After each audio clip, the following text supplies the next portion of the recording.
Bienvenidos a su canal Debajo de la Higuera, por acá les saluda él.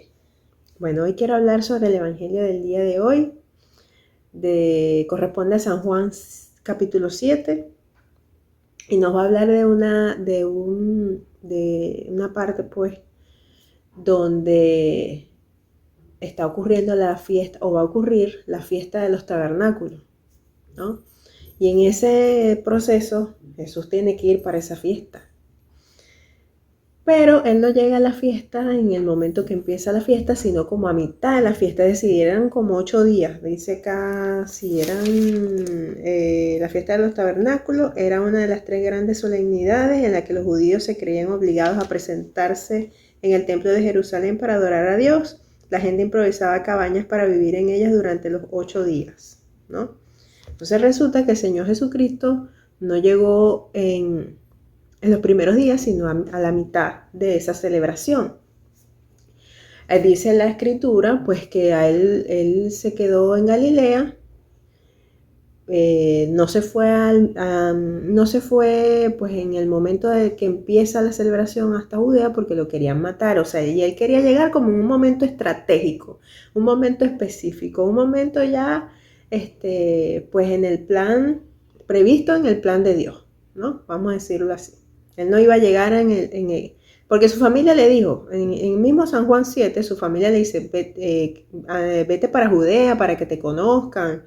Y él le dice, no, si ustedes quieren, váyanse, pero yo no me voy todavía porque todavía no es mi hora, ¿no? Él se va, la familia se va y él también se va, pero él se va por su cuenta y él se va de incógnito, ¿no? Y entonces se da un diálogo bastante interesante, ¿no? Cuando vienen unos de Jerusalén y dicen, ¿no es este el que intentan matar? Míralo como habla abiertamente y no le dicen nada. Dice que ¿será que los jefes se han convencido de que este es el Mesías? Pero sabemos de dónde viene, mientras que el Mesías cuando llegue, nadie sabrá de dónde viene, ¿no? Esto era lo que decían los judíos en ese tiempo. O sea, es muy importante pues como que entender cómo pensaban ellos y cómo veían ellos esto del Mesías, ¿no? Y cómo veían ellos a Jesús. O sea, ellos veían a Jesús como que, bueno, mira, el hijo del carpintero, el hijo de María, y qué tiene él autoridad para estar hablando aquí, o sea.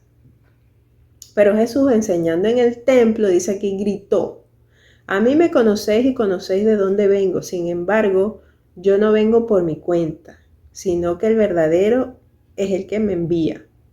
A ese vosotros no lo conocéis, yo lo conozco, porque procedo de él y él me ha enviado. Yo, mira, cuando yo leí esto, o sea, bueno, la primera vez lo leí y como que yo decía que, pero, o sea, ya, ¿qué pasa? O sea, no entiendo. Bueno, sí, o sea, entendía, pero como que, digamos que uno tiene sus ideas como teológicas, ¿no? Como dogmáticas, pero necesita también, o sea, el qué me dice esto a mí, ¿no? ¿Qué me quiere indicar el Señor con esta palabra? ¿Qué quiere decir? ¿Qué quiere decir Dios para mi vida con esto? A mí me conocéis y conocéis de dónde vengo, pero ustedes no lo conocen. Yo sí lo conozco, ustedes no. Y yo cuando leo esto, después me pongo a pensar y me pongo a leer unos comentarios de la Catena Áurea y después pensé, dije, wow, o sea, es fuerte que nuestro Señor Jesucristo haya tenido las agallas de decir eso delante de esa gente. O sea, esas son unas agallas grandísimas porque siendo como eran, o sea, porque no es que estoy diciendo, no es que estoy hablando mal de los judíos, ojo. O sea, cuando yo estaba leyendo ayer sobre la hermenéutica, ¿no? La hermenéutica es el arte de comprender un texto y eso tiene involucrado un montón de cosas, que si la historia, que si la experiencia, que si no sé qué más. Y entonces hay que tratar de, digamos, no es que, no digamos de verlo de un modo acusatorio, sino del modo del contexto, o sea, histórico o la psicología de las personas en ese tiempo, cómo ellos veían la religión y un montón de cosas más, cómo ellos veían el tema de la ley, el tema de cómo se relacionaban entre ellos. O sea, no es el hecho de que, mira, le tenían rabia a Jesús y lo querían matar, sino cómo pensaba la gente. O sea, a mí me gusta esa parte, pues, el ir más allá y analizar cómo ellos pensaban. O sea, me gusta como, vamos a decir, la fenomenología, me gusta. Entonces, no es nada más el hecho de, mira, lo querían matar y mira cómo hablaban mal de él, sino lo que la gente tenía en su mente, ¿no? Cómo ellos habían sido enseñados. Y es fuerte que nuestro Señor Jesucristo se pare en una sinagoga, ¿no? La sinagoga pues tenía su autoridad, tenía el sumo sacerdote y los otros sacerdotes y los doctores de la ley y esta gente, ¿no? Los fariseos, los diferentes grupos religiosos, ¿no? Entonces, era fuerte que él se parara en medio de la sinagoga a enseñar estas cosas. Sabía que tenía unas agallas grandes, ¿no? Y me imagino que por eso mucha gente le tenía rabia, unos le tenían rabia, unos los admiraban, unos lo admiraban, perdón, unos lo admiraban, otros le tenían rabia y así, pues, o sea, el montón de sentimientos que generaba Jesús era una cosa loca. O sea, debía ser una cosa súper impresionante, ¿no? Esto quedó marcado para la historia, dice acá. Entonces intentaban agarrarlo, pero nadie le pudo echar mano porque todavía no había llegado su hora. Bueno, yo creo que, bueno, dice algo así, creo que en la Catena Áurea también dice algo así como que no lo podían agarrar porque es que había algo divino ahí. O sea, no querían reconocer la divinidad de él, pero eso estaba ahí. Y era como o sea, yo veo o trato de entender esto y veo nuestros propios sesgos, nuestras propias, no querer reconocer a Cristo, ¿no? En nuestra vida, o sea, son velos que a nosotros se nos ponen como barreras, como obstáculos en la mente y en el corazón que no nos permiten reconocer a Cristo, ¿no? Y que Cristo es el camino, la verdad y la vida. Él dice, yo no vengo por mi cuenta, sino que el verdadero es el que me envía, pero a ese vosotros no lo conocéis.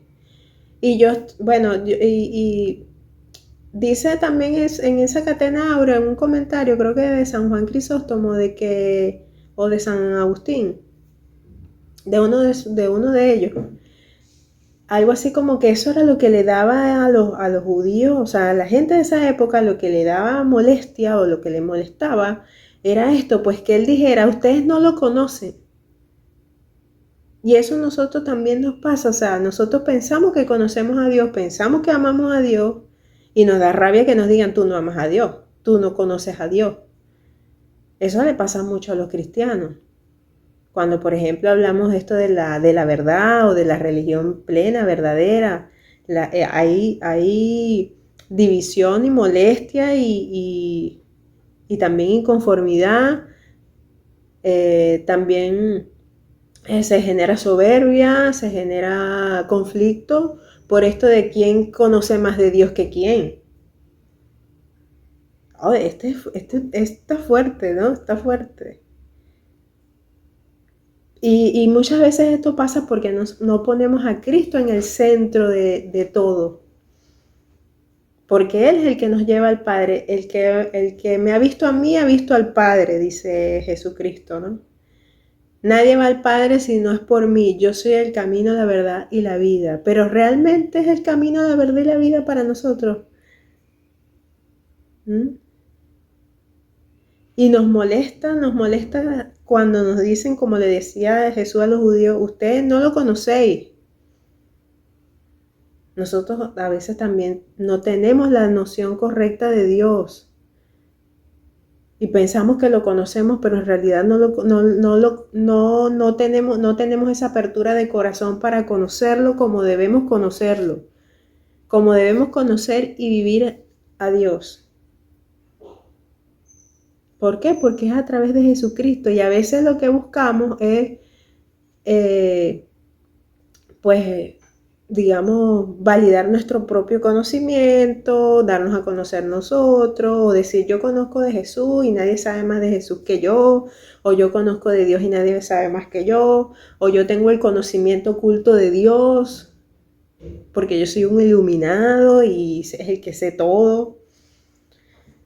Pero, o sea, a mí me impresiona, o sea, me impacta de este evangelio es, como les digo, pues la fuerza de Jesús que tuvo en ese momento de poner a la gente en sus palitos y decirles clarito, ustedes no le conocen. Yo no he venido por cuenta propia, me ha enviado aquel que tiene plena autoridad para hacerlo y a quien vosotros no conocéis. Yo sí que lo conozco, porque procedo de él y él me ha enviado. Yo me imagino esto, o sea, porque aquí dice que estaba gritando, yo me imagino diciéndole así como que, a ese vosotros no lo conocéis. Uy, o sea, fuerte, fuerte, fuerte, porque son cosas que, o sea, te están hablando de Dios y digamos, en la cosmovisión, como dicen, la cosmovisión o la creencia judía, donde hablar de Dios y nombrar a Dios es una cosa, o sea, prohibida o un pecado. O sea, digamos, esa cercanía con Dios, o sea, como Jesús le dijo a los apóstoles, cuando vayan a orar al Padre, oren así, Padre nuestro. Claro, los judíos también lo veían como Padre, pues Abba, Padre, pues, pero esa relación más estrecha con Dios les hacía mucha falta. Se habían quedado en la religiosidad, que también es importante, pero no todo es la religiosidad. También está lo espiritual. También está el conocer, amar, el amar a Dios sobre todas las cosas. Imagínate, si tú tienes una comunidad que tiene un decálogo que le dictaron hace 200 años a Moisés, y el primer mandamiento es amar a Dios sobre todas las cosas, y tú le dices, ustedes no conocen a Dios, o sea, esa gente le dio algo. O sea, es algo demasiado fuerte. Es como cuando tú pues te das cuenta de que tú decías un montón de cosas de Dios y te llenabas la boca hablando de Dios y realmente no amas a Dios nada y eres y realmente no buscas hacer la voluntad de Dios. Realmente no tienes una conversión.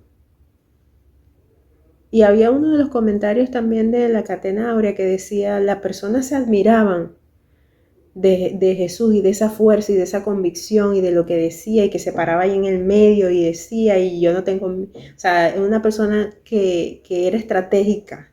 O sea, estratégicamente él no fue a los primeros días de esa fiesta, sino que apareció como en el medio, ¿no? Como en el medio como para que le prestaran atención. Y la gente tenía varias ideas. Bueno, mira, ve, aquí hay una parte que dice, durante los días de fiesta los judíos lo buscaban y andaban preguntando, ¿dónde está aquel? Su nombre andaba de boca en boca entre aquella multitud. O sea, lo estaban esperando cuándo aparecía Jesús. Unos decían que era hombre de bien, otros al contrario aseguraban, no, que es un embaucador del pueblo. Sin embargo, nadie tenía valor para hablar con él con libertad y entereza por miedo a los judíos, ¿no? La gente por miedo no quería hablar con él, porque era demasiado, o sea, era una cosa demasiado fuerte, lo que decía Jesús era demasiado fuerte porque le hablaba de clarito, lo hipócrita que eran, lo malo que eran, sus obras son malas, ustedes son pura maldad, hipócrita.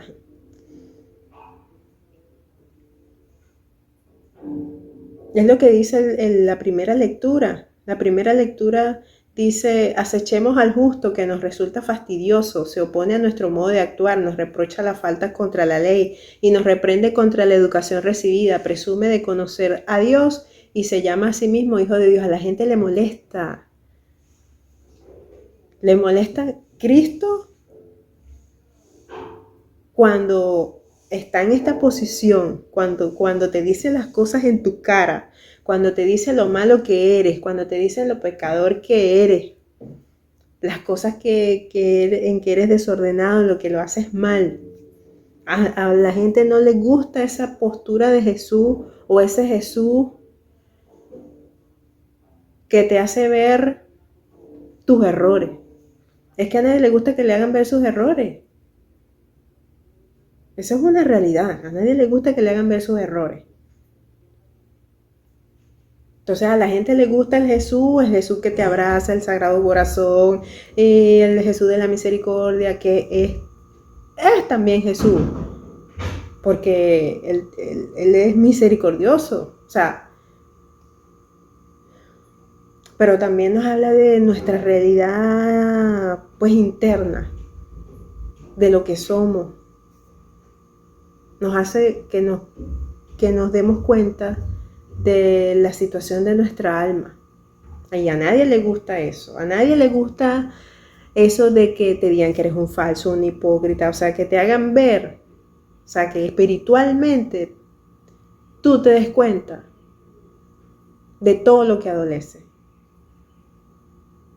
Imagínate si te lo gritan en medio de la sinagoga, bueno, imagínate. Entonces, sí. Pues Jesús era una persona molesta para esa generación, para esta generación, para los mismos cristianos, porque los cristianos quieren un Jesús a su medida, para los que son gnósticos, para los que son, no sé, con X creencia, dicen, no, Jesús nada más vino a enseñarnos a ser buenos, tal que, sí, eso también, pero no quitemos la otra parte, donde Él nos viene a poner frente a frente lo malo que somos o las cosas malas que tenemos. No es que seamos totalmente malos y que estamos perdidos y la materia es mala, así como dicen los gnósticos, no. Pero sí nos pone frente a frente con la verdad. O sea, la verdad de ti mismo, tu debilidad. O sea, Jesús no va a ser tu alcahuete. Esa es la realidad. O sea, en conclusión, Jesús no te va a alcahuetear las cosas malas que tú haces. Jesús va a hacer que tú te des cuenta de lo malo que estás haciendo y que quieras ser una persona nueva, una persona renovada, una persona coherente. Es un trabajito, sí, es un trabajito que hay que dar. Hay que escuchar esos gritos del Señor, gritándole a nuestra conciencia, cónchale, cambia, haz esto, haz lo otro, ora, ve a misa, confiésate. Hay que escuchar esos gritos que el Señor nos quiere hacer, con los que el Señor nos quiere hacer reflexionar.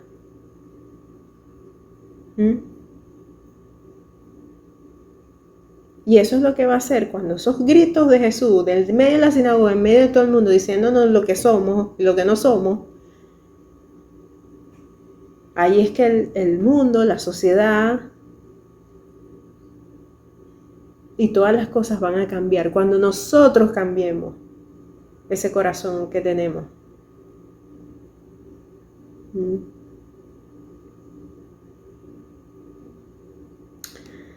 En el Salmo de hoy, pues dice, Él cuida de todos sus huesos y ni uno solo se quebrará. El Señor redime a sus siervos, no será castigado quien se acoge a Él. Bueno, entonces acojámonos al Señor, creamos con Él de todo corazón, pero con sinceridad. O sea, yo pienso que es que a veces nos falta mucha sinceridad. O sea, yo lo digo por mí misma también. Yo tengo muchos errores, fallas, culpas, etcétera, etcétera. Por la falta de sinceridad y de la falta de arrojo, de valentía para hacer las cosas que tengo que hacer. Bueno, ayer mismo, o sea, no sé, me pasaron 1000 cosas y yo, o sea, por dentro de mí, yo decía, ay, no, ¿por qué? O sea, pero tengo como que esa voz del Señor ahí gritándome, o sea, cada vez que la meto la pata, y tú no dijiste que ibas a cambiar, y tú no dijiste que no ibas a hacer eso, y tú no dijiste que ibas a mejorar tal cosa. Entonces, hacerle caso a esa voz, hay que luchar contra esas cosas que hacemos, aunque no, o sea, hago lo que no quiero, como dice San Pablo, pero, o sea, tomarlo en serio, pues tomarlo en serio y que el Señor, pedirle al Señor la gracia de poder tener la fortaleza para estos cambios que hay que dar. O sea, están buenísimas estas lecturas para la cuaresma, ¿no? Porque es que la cuaresma es un tiempo para cambiar, para mejorar y ver un poco de errores y un poco de cosas, no solamente para echarle la culpa a los judíos y de las cosas que hicieron los judíos. O sea, digo yo en el sentido de que a veces uno lee estas cosas y dice, bueno, los judíos tal cosa, no, pero es que no, o sea, el ser humano, o sea, el comportamiento del ser humano está retratado ahí. El comportamiento del ser humano con Jesús, que es Dios, y su conocimiento de Dios y cómo se acerca a Dios está retratado ahí, en esas conductas, en esos comportamientos humanos. Bueno, que Dios les bendiga, espero que les haya gustado, que viva Cristo Rey y Santa María siempre vive.